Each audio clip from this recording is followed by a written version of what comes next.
Hey everyone, and welcome to this week's episode of the Michael New Podcast. Hope you're all doing well. Hope you're having a good week. So today I'm going to apologize a little bit. It might be a little bit rough today. It was kind of a busy week with a lot of things, but it was interesting. Something came to me this week that made me realize, that old saying, we've heard it, we've talked about it in the past. I've talked about it. Is that, the power of choice when it comes to the people you surround yourself really does matter. Again, we've talked about this in the past. They say you are the average of the 5 people you spend the most time with. And it's a powerful thought. Isn't it? Your friends, those you surround yourself, can really influence everything from your mindset, habits, even, shaping the trajectory of your life. And I'm going to talk a little bit about my personal experiences through this, but how often do people actually pause and consider who they're actually letting in their inner circle? And again, this is why it's so important to really pay attention to that. Friendships are more than just shared laughs, going out on weekends. They're partnerships in a life's journey. A good friend can uplift you, inspire, support you, and when you need it most. And, on the flip side, the wrong relationships drain your energy, hold you back, lead you down paths you never really intended to take. So today I just want to explore why choosing, again, your friends wisely is just good advice, but it's essential. But I'm really just going to talk a little bit about me today, about me and, recognizing some of the red flags that I've had to pay attention to, or at least now I look back on that were there that really could have taken me down different roads, different paths and stuff like that.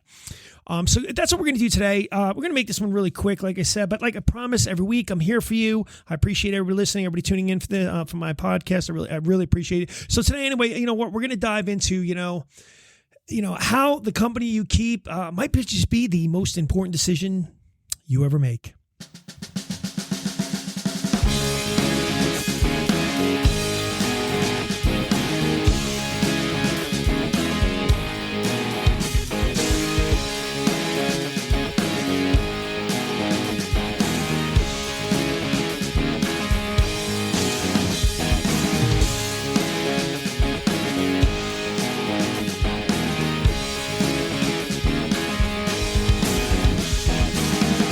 Really crazy.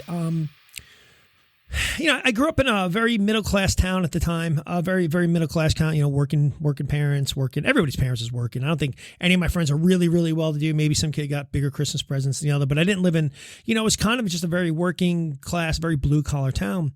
And, you mixed with a lot of different kids in the neighborhood and stuff like that. So anyway, at some point in my life, I started smoking. And this is kind of what I was thinking about the other day because, I've turned 50 this year. And, one thing I try to focus a little bit more on is health, working out more, stretching more. Gosh, if you do not stretch as a young person, please start now. It'll change your life. Some of your biggest pains in the world just come from the fact you haven't been stretching. But anyway, that's another podcast. But I started just thinking about my life and how I got there. One of the things was I used to be a smoker, which is really weird, and we'll talk about how I got there. But I quit 20 years ago. I quit smoking 20 years ago. I still remember the last place I had a cigarette. I knew where I was. I was in Santa Monica. I was with my buddy Dave. I was at a place called Shotzi's on Main. It was owned by Schwarzenegger at the time, had the best happy hour.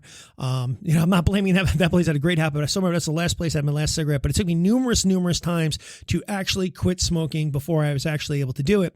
Now, this is kind of funny. It's been 20 years since that. And I was thinking about this again, gosh, if I kept smoking, where would I be health-wise now? 20 more years of smoking. It would have turned into probably, I was smoking over a pack a day. So it's at about 365 packs a year. That would have been about 3,650 more packs, 7,000 to 300, whatever. That's a lot of cigarettes. But I ended up quitting, and I've never gone back. I've never had one cigarette, never had a drag on anything, never did a cigar, nothing. I can't. I won't even attempt it. There's this thing where people, they talk about like, oh, if the world was ending, what do you want to do? And people always tell these wild things they want to do. And sometimes I go, I'd probably have a cigarette, I don't think it has that much hold on me. If you smoke and you're around me, I don't like the smell of it, but I'm not like jonesing for a cigarette. But, if the world was going to end, I might try one again, But anyway, so it was really interesting because I grew up in a sports background. My first love, first thing I started playing was baseball. And I was really been big into BMX for a long time. And then I moved into football. And so sports was always a part of my life. But there was a point in my life where I started doing some smoking. And I was like, just in my, I was just in like secondary school, or not even secondary school, middle school is what we call it in the U.S., secondary school for my friends here in the UK. But I'd go out and I'd smoke cigarettes, and I was hanging out with this group of people, and we'd smoke cigarettes here and there. But eventually football kind of took over a little bit more. And I found myself kind of spending more time around my football friends who weren't smokers. And therefore I didn't really do much smoking after that. And then even as I started going through high school, there were some people I started hanging around with doing other things. And I mean, I look back now, there was just weird intervention. I ended up hanging out with them so much because I started to play lacrosse. And luckily for me at the time, I had a really good best friend, my best friend, Adam. And him and I were a lot of the same. And sadly, Adam passed away. It's been a while now, but still miss him every day. But anyway, him and I are a lot of the same. And so I started getting away from these other people who were doing, like, now that it graduated from cigarettes to marijuana to drinking more and all that stuff, and started spending more time on buddy Adam, and then started playing another sport, started playing lacrosse, and I found myself surrounded by a bunch of guys who were super healthy, super in the school, super this. So again, they kind of got me off that trajectory of going down what I was probably on my way down, and I probably would have developed some of those bad habits as well. But eventually I left there, graduated high school, went on, started playing football in college. And then when you're in college, it's a little bit easier to, you find yourself more in a healthy life, because now you're there and you're basically being paid to play a sport. Not saying I didn't have some bad habits, but I definitely got away from that. But then it was crazy because after I stopped playing college football, and I'm around all my teammates all the time, and I'm working out all the time, and I'm hanging out with them all the time. My last semester in football, I always smoked a cigarette here and there. Like, I used to look at smoking like, who gets addicted to this? Like, who gets addicted to this? So occasionally I have a cigarette here and there out, with some friends. There's still people that can do that. They can do it, no problem. I'm not one of them. But I would do it occasionally. But my last semester in college, I started just smoking more. And I started hanging out a little bit different people. People who kind of, I guess you could say, enabled my smoking. They had cigarettes. I had cigarettes. I left and I graduated college and I moved into New York City, and I found myself around a lot of people who smoke cigarettes. So I smoke cigarettes, and it just, and you know what it is? You find yourself, and by the way, none of these were bad people. They weren't bad. It was just that you find yourself in a situation when you are surrounded by people who are doing certain habits. It's very easy for you to follow their lead and be part of that habit, no matter what it is. So eventually I ended up having to moving to Los Angeles. And one thing that was interesting about Los Angeles was they had outlawed smoking. So in New York, you could smoke anywhere, but in Los Angeles, they had outlawed smoking inside bars. That's what I meant, not outlawed, but inside bars. So if you wanted to have a cigarette, you had to go outside. You couldn't smoke in bars, which was a little alien to me when I first got there, but I got used to it. And at that time, again, what did I do? I found myself around a group of people who were smokers. And again, all great people. A lot of them are still my friends. But one of the things that happened to me was when I got to this point in my life, I realized I just wanted to quit smoking. And interestingly enough, I quit smoking, and then all the guys that were friends of mine who I'm still close with today, they all started quitting smoking. So I like to think I influenced them. But what happened was I decided I just didn't want to do this anymore. And again, there was like this other sort of thing that happened in my life where I just found volleyball. Like I used to like playing in high school and stuff like that, and a little bit in college, but I found beach volleyball, and I found a different group of people. And just as I was quitting smoking, this different group of people sort of emerged in my life. And from there, because I started playing volleyball, I decided I got to quit smoking. I can't get around on the court here because I really like playing volleyball. And because of that, I got, a week, 2 weeks, a month, 6 months, a year, and now I'm over 20 years. I haven't had a cigarette. But when I look back on my life, it's always just interesting how there's these different periods where either people came into my lives or the situation changed. And because the situation changed, it got me out of potentially what could have been something that kind of dragged me down or dragged me into a different direction. And again, I look at it, how much I was really influenced by the people I was surrounding myself with. And it's funny because I always talk to people like, you got to be careful who you surround yourself with. But it was really funny that I had this actual realization to myself this week as I was thinking about my podcast and I was thinking about health and I was thinking about all that, how whether it was some sort of divine intervention that moved me from one thing to another, put me in a different situation, of different group of people, a different vibe, so to speak, that helped me get there, or, if it was just something I innately knew and understood. But it's important. It's like I said, if I would have stayed on a different path, who knows where I'd be right now. And I got to be honest with you, I don't know if it'd be a good one, especially if I was still smoking 20 more years later. I mean, that would have put me at a 30-year smoker at this point. If you're a smoker, I get it. It's your thing. I know people probably tell you, quit.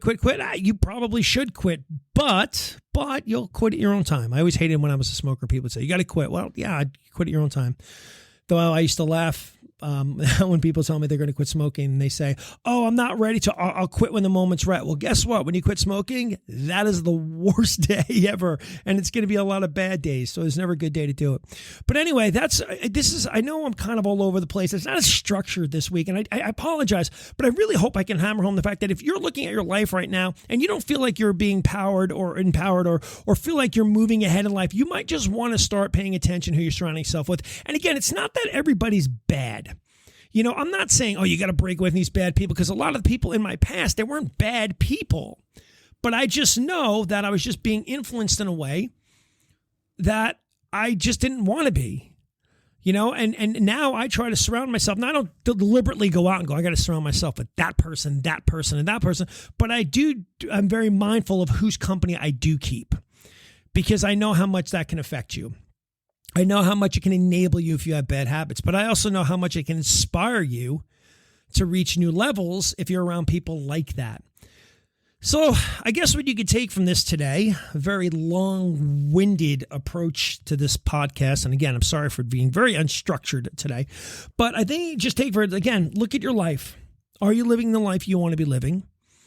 Are you inspired? Are you just kind of going through the motions? Do you have a lot of bad habits? And do you really? And now this would be really interesting if you're the only one in your group with the bad habits. Like that would be fascinated if you're the only one who has bad eating habits, smoking habits, drinking habits, but everybody around you is a super health freak. That would be mind-boggling. That would be a case study if that actually existed, because I don't think it does. So I guess what I'm saying is you got to start paying attention to it. And sometimes you got to make the changes. But here's how you do it. You don't tell your friends today or your family, because sometimes it's your family. You don't tell them, hey, you know what? I'm done with you. You're enabling me. You're giving me bad habits. What you start doing is you start becoming mindful of that stuff, that you want to make changes, and you start changing. If they want to, if you want to quit smoking, you quit smoking. If you want to quit drinking, you quit drinking. Here's the thing. They're either going to change themselves because you're going to empower them to change. Go, well, if he's doing it, I can do it. Or they're going to struggle with it, and they're going to have a hard time with it. And they might, joke around with you, kid around with you. What do you think? Come on, just have one, or, whatever the situation that you may be doing, whatever it is, they may tease you about it. But you're going to keep being you. So here's what happens is they either evolve with you, or they will remove themselves from the situation because you're just not fun anymore. Or you know what? You make them feel bad about themselves because they don't have the power to do what you want to do. So eventually you don't have to go out and just cancel your circle. Your circle will cancel itself. Now, like I said, a lot of the people in my past from childhood, a lot of that's gone. But my friends in LA where we all smoked together, we're still tight. It's just funny that we all had quit smoking. We've all gone on. We all kind of, no matter how much time it goes in between, I love my buddy Sean, and I love my buddy Jay, and I love my buddy Joe, and these are buddies of mine. We all used to hang out and smoke together, but now none of us do. And it's, it's funny. I guess in some way we all inspired each other, and we've all evolved together. So just pay attention. I know I've talked about this in the past, but it's so important. It's so important. Same thing with negativity. If you're finding yourself extremely negative all the time, it might be because the people around you empower you and you allow you to be that way. If you've given up on your hopes and dreams, look around at the people next to you. They've probably given up on their hopes and dreams. So you know what? You don't feel bad because they did it. Well, you should feel bad because you shouldn't give up. And again, as you start making change, people will either evolve with you or they'll remove themselves, and you'll find yourself into a circle of people who are going to empower you. Okay? All right, ladies and gentlemen, thank you so much for this. I'm doing this one late. And that's why it's a little unstructured today, but I appreciate you being with me as always. Have yourself a great week. It snowed this week. People, I haven't seen snow in years. I got to order a new winter coat. I have to get a winter coat. Now, I know some people are like, what's the big deal? I don't know. I've never really had to get one in a long time since my wife and I lived in New York City, and I was like 10 over 10 years ago. Prior to that, I was in Los Angeles forever. Prior to, this is new. But I have to tell you, it's pretty cool. My kids were excited about it. So anyway, if you're in a wintry region, stay dry, stay warm. If you're someone who's got great weather, well, okay, good for you. And as always, have a great weekend. Be safe, and I got nothing but love for you.